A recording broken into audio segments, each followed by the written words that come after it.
तयार झालेत आपले ज्वारीच्या पिठाचे अप्रतिम चवीचे पौष्टिक पकोडे. चवीला अप्रतिम लागतात आणि ज्वारी खाण्याचे फायदे सगळ्यांना माहीत असतीलच. तर नक्की बनवा, सगळ्यांना आवडणार. आवडल्यास लाईक, कमेंट आणि सबस्क्राईब करा फ्रेंड्स. फ्रेंड्स, आज मी बनवते ज्वारीच्या पिठाचे पकोडे. पकोडे बनवण्यासाठी बघा, इकडे मी 1.5 कांदा कापून घेतलेला आहे. त्याच्यामध्ये मी मीठ घालते आहे, हळद, थोडासा हिंग.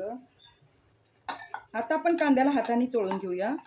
सगळं मीठ हाताने चोळून घेऊया आणि कांद्याचे बघा, कांदा असा मोकळा करून घ्यायचा. हाताने चुरगळून घेतला की कांदा मोकळा होतो. कांदा मोकळा करून घेतलाय. आता मी 1 चमचा मिरचीचा ठेचा घालते. आता घालूया 2 चमचे ज्वारीचं पीठ. आपण ज्वारीच्या पिठाचे पकोडे बनवणार आहोत. 2-3 चमचे मी घातलेला आहे. आणखीन 1 चमचा घालूया, 4 चमचे. फक्त 1 चमचा मी बेसन पीठ घातलेलं आहे बाइंडिंगसाठी. मुठभर कोथिंबीर घालूया. आता घालूया ओवा. कोणत्याही पकोड्यामध्ये ओवा घालायचाच, पोटासाठी चांगला असतो.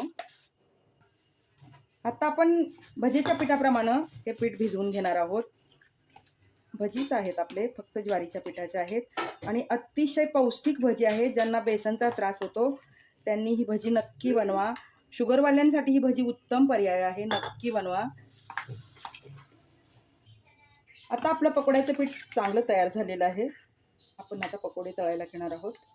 मध्ये मी तेल गरम केलंय. आता आपण पकोडे सोडून देणार आहोत. आणि ज्वारीच्या पिठाचे पकोडे पौष्टिक असतात, पोटाला बाधत नाहीत, शुगर कमी करणारे आहेत, फायबर आहे, त्यामुळे नक्की बनवा.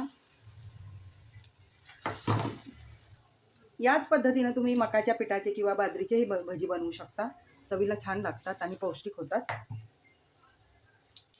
आता मी उलटून घेते. दोन्ही बाजूने आपण कुरकुरीत शेकून घेऊया.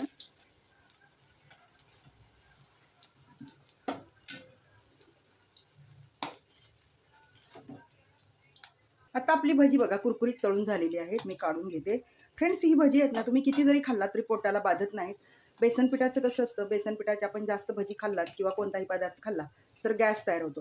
पण या पकोड्याचं तसं नाही. तुम्ही खाल तेवढं तुमच्या तब्येतीला चांगलं आहे, पौष्टिक आहे आणि पोटभरीचा मेनू आहे.